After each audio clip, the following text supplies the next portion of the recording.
Quando voltei de viagem, encontrei meu avô, do lado de fora da casa no frio, enquanto a família fazia uma festa dentro.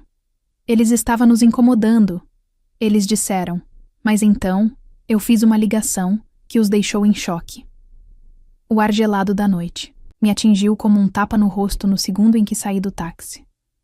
Depois de quase 20 horas entre aeroportos e aviões, vindo do frio cortante da Patagônia, tudo o que eu queria era o calor de um abraço e uma cama quente. Mas o que vi primeiro, antes mesmo de pagar o motorista, fez meu sangue gelar mais do que qualquer vento polar.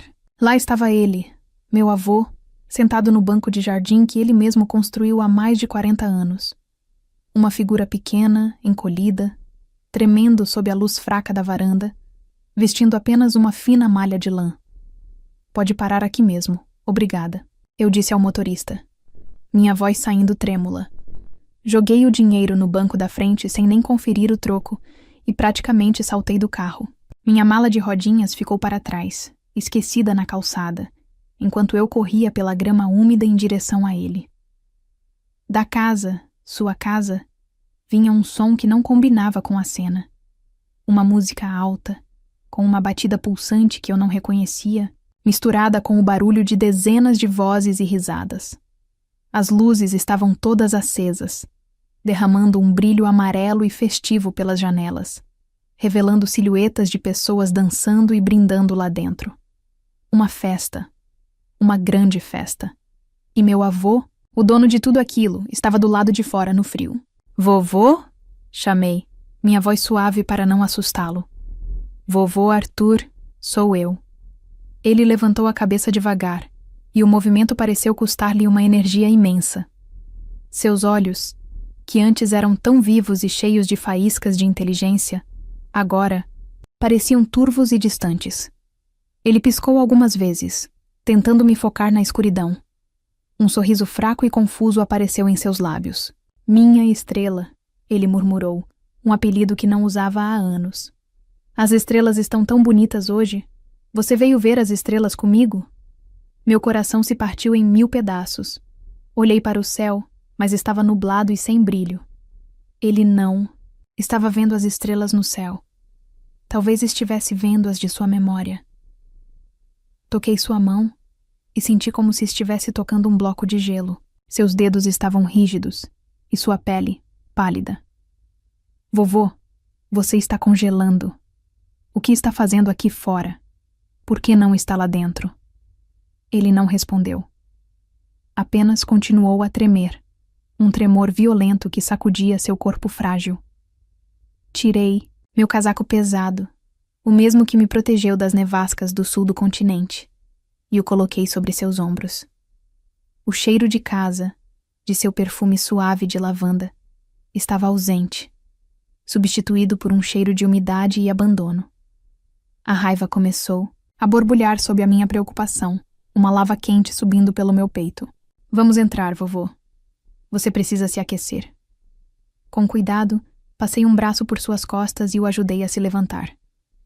Ele era tão leve, parecia um pássaro de ossos frágeis. Cada passo em direção à porta da frente era uma luta, seus pés se arrastando no chão.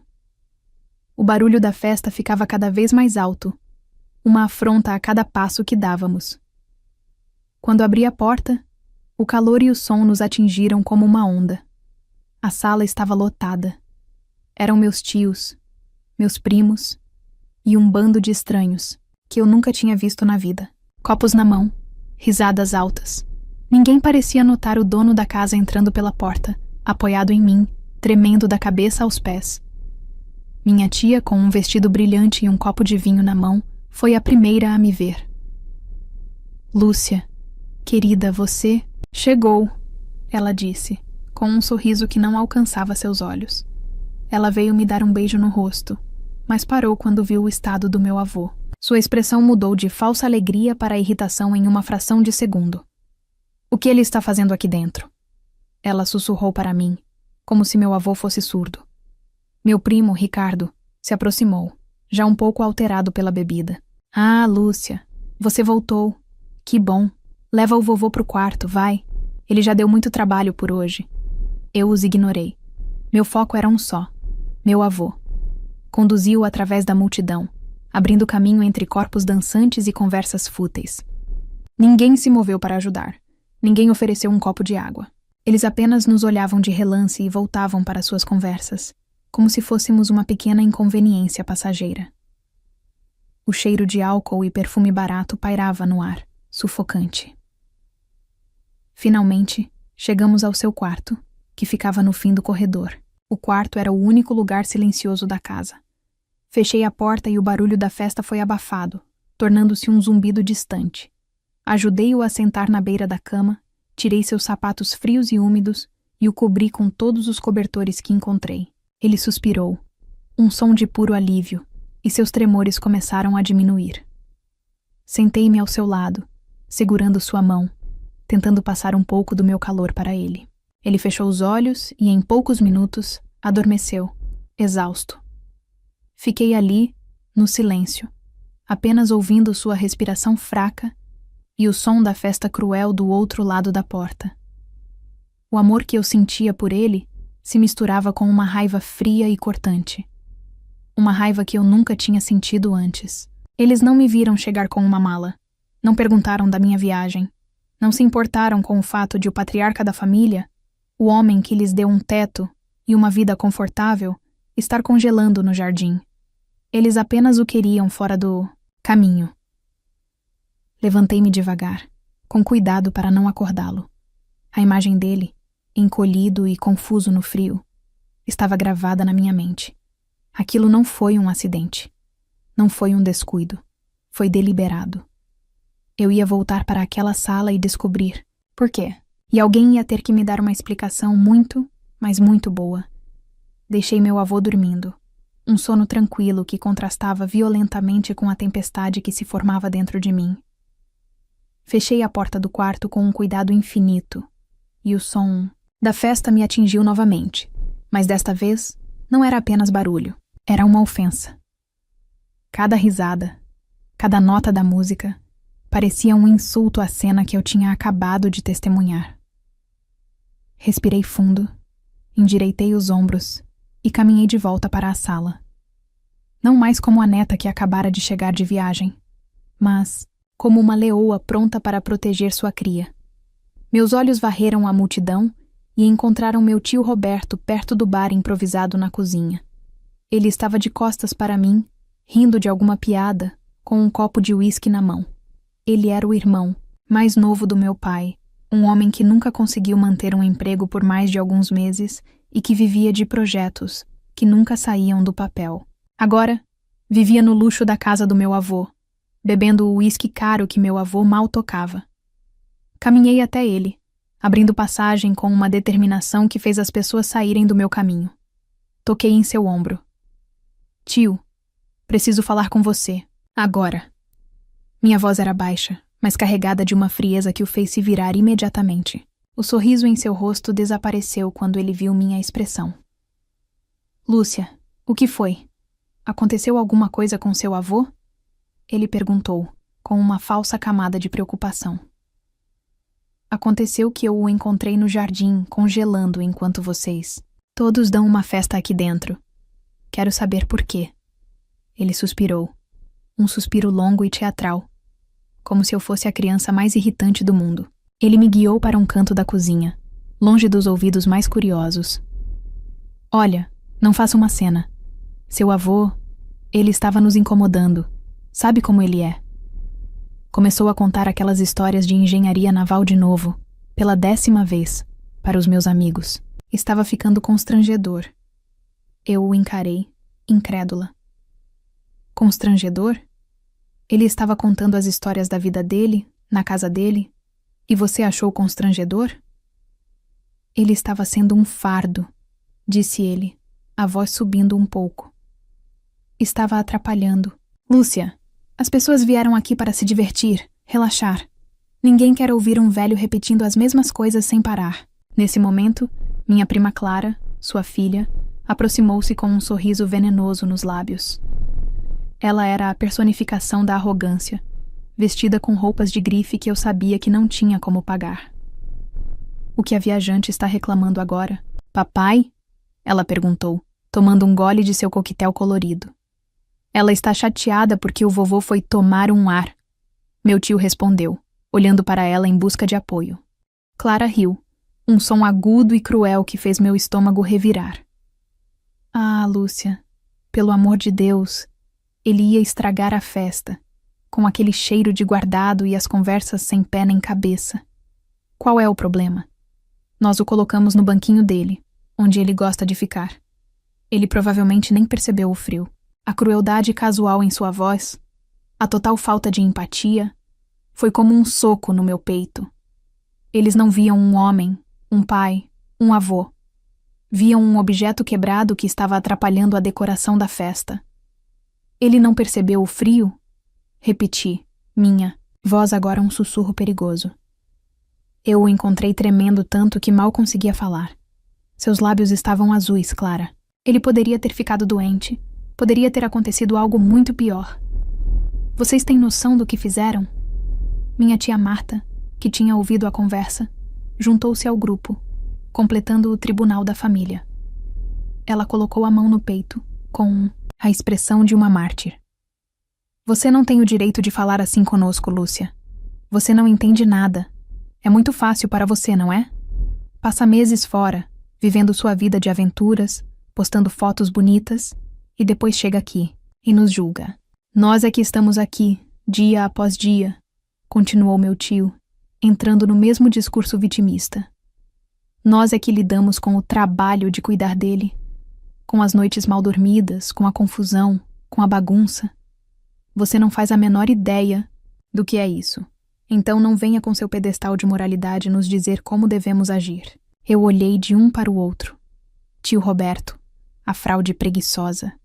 Tia Marta, a aproveitadora ressentida. Prima Clara, a parasita mimada. Eles se mudaram para cá com a desculpa de cuidar do meu avô, mas na verdade vieram para sugar cada centavo de sua generosa aposentadoria. Eles viviam de graça em uma casa enorme, usavam seus cartões para comprar futilidades, davam festas com seu dinheiro e, como pagamento, o tratavam como um estorvo, um animal de estimação incômodo que era colocado para fora quando as visitas chegavam. O coração partido que eu sentia deu lugar a uma fúria gelada. A dor se transformou em uma clareza afiada como vidro. Eu percebi naquele momento que palavras não adiantariam. Discutir, gritar, apelar para a consciência deles era inútil, porque eles não tinham uma. Eles não sentiam remorso. Eles não sentiam amor. Eles sentiam apenas que seus privilégios estavam sendo questionados. Eles me olhavam, os três, com uma expressão de desafio, esperando que eu continuasse a gritar, que eu chorasse, que eu fizesse a cena que eles esperavam. Mas eu não fiz nada disso. Fiquei em silêncio por um longo momento, olhando nos olhos de cada um deles. Deixei que vissem a decepção e a raiva no meu olhar. Deixei que meu silêncio os deixasse desconfortáveis. As palavras morreram na minha garganta, porque eu sabia que seriam desperdiçadas com eles. Argumentar era como gritar contra uma parede. Eles não entendiam a linguagem da compaixão ou do respeito. Então, sem dizer mais uma única palavra, eu me virei e saí da cozinha. Passei pela festa barulhenta como um fantasma, invisível para todos. Fui para o Jardim dos Fundos, o ar frio agora bem-vindo contra minha pele em chamas. Peguei meu celular do bolso. Havia uma linguagem que eles entendiam perfeitamente. Uma linguagem que falava mais alto do que qualquer argumento moral. A linguagem do dinheiro. Rolei minha lista de contatos até encontrar um número que eu rezei, para ainda estar ativo. Um número que meu avô me deu anos atrás, para emergências. Aquela, sem dúvida, era a maior emergência de todas. O nome na tela brilhava na escuridão. Sr. Almeida, gerente do banco. Com o polegar tremendo de raiva, eu fiz a ligação. O som abafado da festa parecia vir de outro mundo enquanto eu estava ali, no silêncio frio do Jardim dos Fundos. A adrenalina corria em minhas veias, mas minha mão estava firme ao segurar o celular. O telefone chamou 1, 2, 3 vezes. Eu estava prestes a desistir quando uma voz sonolenta, mas profissional, atendeu. Almeida. Senhor Almeida, boa noite. Aqui é a Lúcia, neta do Arthur. Me desculpe por ligar a esta hora. Sei que já é tarde. Houve uma pausa do outro lado da linha e pude ouvi-lo se ajeitando. Lúcia, que surpresa. Não se preocupe com a hora. Aconteceu alguma coisa com seu avô? Ele está bem? A preocupação em sua voz era genuína, imediata. O senhor Almeida não era apenas o gerente da agência principal do banco do meu avô. Eles eram amigos há mais de 30 anos, jogavam xadrez, juntos toda a primeira terça-feira do mês, até a saúde do meu avô começar a piorar. Ele está seguro agora. Eu cuidei dele. Mas a situação aqui é inaceitável, eu disse, mantendo minha voz o mais calma e controlada que consegui. Eu não ia chorar, não ia gritar. Eu ia ser cirúrgica. Acabo de voltar de viagem e encontrei meu avô do lado de fora da casa, no frio, enquanto meu tio e sua família davam uma festa aqui dentro. Disseram que ele estava incomodando. O silêncio do outro lado foi pesado. Eu podia imaginar o senhor Almeida, um homem de postura impecável e bondade imensa, processando a crueldade daquela informação. Não pode ser, ele disse finalmente, a voz baixa e cheia de indignação. O Arthur, deixado do lado de fora? Sim. E essa foi a gota d'água. Senhor Almeida, o senhor se lembra da procuração de plenos poderes que o vovô assinou em meu nome há alguns anos por precaução? Lembro-me perfeitamente. Eu mesmo a redigi e a guardei no cofre. Seu avô foi muito sábio em fazer isso. Pois bem, eu preciso invocá-la, com efeito imediato. Entendido, ele disse sem hesitação. O som de um teclado começou a clicar ao fundo. Ele estava agindo. O que você precisa, Lúcia? Eu preciso que o senhor congele imediatamente todo e qualquer acesso de Roberto, Marta e Clara às contas e aos cartões de crédito do meu avô. Os cartões adicionais, as transferências autorizadas, tudo. A partir de agora, qualquer movimentação financeira, qualquer centavo, só poderá ser liberado com a minha autorização expressa. Ninguém além de mim pode tocar naquele dinheiro. Considere. Feito, disse o senhor Almeida, a voz firme como uma rocha. Lamento profundamente que você tenha que passar por isso. E mais ainda, que o Arthur esteja sendo tratado dessa forma. Ele é um dos homens mais honrados que já conheci. Pela manhã, quando o sistema bancário abrir, a primeira coisa que farei é executar suas instruções. Eles não terão acesso a mais nada. Obrigada, senhor Almeida. O senhor não sabe quanto isso significa. Estou apenas fazendo o que é certo, minha querida. Cuide bem do seu avô. Desliguei o telefone e senti uma onda de alívio misturada com uma tristeza profunda. O passo havia sido dado. Não havia mais volta. O castelo de cartas em que minha família se apoiava estava prestes a desmoronar. Não voltei para a festa. Fui para o meu antigo quarto, que estava empoeirado e cheio de caixas, um sinal claro de que ninguém se importava com a minha presença ali. Troquei de roupa e me sentei em uma cadeira no corredor, em frente à porta do quarto do meu avô. Fiquei ali por horas, como uma guarda, ouvindo a música e as risadas diminuírem até que os últimos convidados foram embora, e a casa finalmente caiu em um silêncio pesado e alcoolizado. A manhã seguinte nasceu cinzenta e fria. A casa era um retrato do caos. Copos sujos por toda parte, restos de comida nos pratos, um cheiro azedo de bebida derramada impregnado no ar. Acordei antes de todo mundo, fiz um café e verifiquei meu avô. Ele dormia serenamente, parecendo mais descansado do que eu o via há anos. Por volta das 10 da manhã, eles começaram a aparecer, um por um. Meu tio Roberto desceu as escadas com a mão na cabeça, reclamando da dor e da bagunça. Minha tia, Marta, estava de mau humor, lamentando a sujeira na sua cozinha. Clara nem apareceu, provavelmente dormindo até o meio-dia. Não tem nada para comer nesta casa, resmungou meu tio, abrindo e fechando a geladeira. Vou ao supermercado comprar pão fresco e um remédio para essa dor de cabeça. Já volto. Ele pegou a carteira e as chaves do carro e saiu, batendo a porta. Eu apenas observei, tomando meu café em silêncio no canto da cozinha. 20 minutos depois, a porta da frente se abriu com um estrondo. Meu tio entrou como um furacão, o rosto vermelho de raiva e humilhação. Que palhaçada é essa? Ele gritou, jogando a carteira na mesa.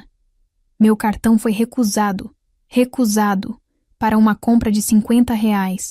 Passei a maior vergonha da minha vida na frente de todo mundo. Minha tia Marta olhou para ele confusa. Como assim recusado? Deve ser um problema no sistema do mercado. Tente usar o meu para comprar umas coisas que eu queria online. Ela pegou seu notebook e, alguns minutos depois, seu rosto se contorceu, em frustração. O meu também não passou. Que diabo está acontecendo? Será que bloquearam as contas por suspeita de fraude por causa da festa de ontem? Meu tio pegou o celular para abrir o aplicativo do banco. Seus olhos se arregalaram. O dinheiro está todo lá. O saldo está intacto. Mas não consigo fazer transferências. Não consigo fazer nada. Diz que a conta está sob restrição administrativa. Eles se entreolharam, o pânico começando a surgir em seus olhos. A confusão deu lugar à suspeita.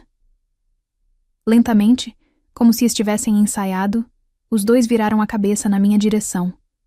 Eu continuei ali, parada, com minha xícara de café nas mãos, encarando-os de volta com uma calma que parecia enlouquecê-los. Foi você, disse meu tio, a voz baixa e ameaçadora, apontando um dedo trêmulo na minha direção.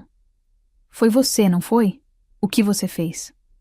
Eu tomei um gole lento do meu café, deixando o silêncio se estender. O pânico nos olhos deles era exatamente o oposto da calma que eu sentia. Pela primeira vez, eu tinha o controle. Eu fiz o que deveria ter sido feito há muito tempo, respondi, minha voz nivelada e sem emoção. Eu protegi o meu avô e protegi o patrimônio dele de pessoas que o veem apenas como um caixa eletrônico. Proteger? Gritou minha tia Marta, o rosto pálido de choque. Você nos cortou, você nos deixou sem nada. Como vamos pagar as contas? A prestação do carro da Clara? A comida? Isso, eu disse, colocando a xícara na pia, não é mais problema meu. A vida fácil que vocês construíram às custas do sofrimento e da negligência de um homem idoso e doente acabou hoje. A aposentadoria do vovô, a partir de agora, será usada exclusivamente para o bem-estar dele. Nada mais. Meu tio deu um passo à frente, o peito estufado em uma tentativa patética de intimidação. Você não pode fazer isso. Esta casa é dele, e nós cuidamos dele. Nós temos direitos. Eu quase ri. Direitos? Vocês perderam qualquer direito no momento em que o colocaram para fora no frio para não estragar a festa. E sobre você não. Poder me impedir, bem, eu posso. A procuração me dá plenos poderes. Legalmente, a palavra final é minha. Virei-me para encará-los, um por um. Aqui está como as coisas vão funcionar a partir de agora. Vocês têm exatamente 1 mês para arrumar suas coisas, encontrar empregos de verdade e arranjar um novo lugar para morar. No final do mês, quero esta casa vazia. Um soluço escapou de Clara, que finalmente tinha descido as escadas atraída pelos gritos. 1 mês? Eu não posso. Minha vida está aqui. Sua vida de luxo bancada pelo seu avô acabou. Respondi friamente. Bem-vinda ao mundo real. A maioria das pessoas trabalha para viver. A raiva deles se transformou em desespero. Eles tentaram de tudo. Gritaram, ameaçaram, depois imploraram. Minha tia chorou, falando dos anos de sacrifício que ela dedicou ao meu avô, um sacrifício que consistia em morar de graça em uma mansão. Meu tio tentou apelar para a família, dizendo que devíamos nos manter unidos. Era uma cena tão feia e patética que apenas reforçou minha decisão. Enquanto eles se lamentavam, fiz mais uma ligação. Na parte da tarde, uma senhora simpática e de aparência profissional chamada Helena chegou. Ela era uma cuidadora de idosos, com mais de 20 anos de experiência e referências impecáveis. Eu a contratei em tempo integral. Sua primeira tarefa foi me ajudar a limpar a casa da bagunça da festa. Enquanto trabalhávamos, contei a ela o que havia acontecido. Seus olhos se encheram de uma tristeza compreensiva. Você fez a coisa certa, ela disse. O que ele mais precisa agora é de paz e dignidade. No dia seguinte, uma equipe veio e instalou pequenas e discretas câmeras de segurança nas áreas comuns da casa. Eu informei a família que era para a segurança do meu avô. Eles sabiam que era também para garantir que eles não tentassem nada estúpido em seu último mês ali. A última peça do meu plano foi a mais difícil, mas necessária. Sentei-me com meu tio e tia na mesa da cozinha, alguns dias depois. Só mais uma coisa, eu disse calmamente. Para que entendam a gravidade do que fizeram, eu fiz uma denúncia formal de negligência e abuso financeiro ao serviço social. Uma investigadora entrará em contato com vocês em breve para uma entrevista formal. Se houvesse alguma cor restante em seus rostos, ela desapareceu naquele momento. O medo puro e primitivo de enfrentar consequências legais era algo que eles nunca haviam considerado. A investigação formal os marcaria, os seguiria. Era a consequência final e inevitável de suas escolhas. O mês que se seguiu foi tenso e sombrio. Eles mal falavam comigo, movendo-se pela casa como fantasmas raivosos, empacotando suas vidas de mentira. No último dia, eles se foram. A casa, de repente, ficou imensa e silenciosa. O silêncio era a mais bela música que eu já tinha ouvido. Com a ajuda de Helena, a vida na casa se transformou. O cheiro de álcool foi substituído pelo cheiro de sopa caseira e de lavanda, o perfume favorito do meu avô. A música alta deu lugar a conversas tranquilas e aos velhos discos de música clássica que ele tanto amava. Livre do estresse e da humilhação constantes, meu avô floresceu. Ele ainda tinha seus dias confusos, mas havia mais clareza em seus olhos. Ele sorria mais. Começamos a sentar juntos no banco do jardim todas as tardes. Mas agora, bem agasalhados, com xícaras de chá quente nas mãos, e ele me contava suas histórias de navios e estrelas, e eu ouvia cada uma delas como se fosse a primeira vez. Eu também mudei. A raiva que me consumiu deu lugar a uma paz feroz e protetora. Reorganizei minha agenda de trabalho, recusando trabalhos longos no exterior e focando em projetos mais próximos, em edições que eu poderia fazer do meu laptop sentada na sala de estar enquanto meu avô cochilava na poltrona.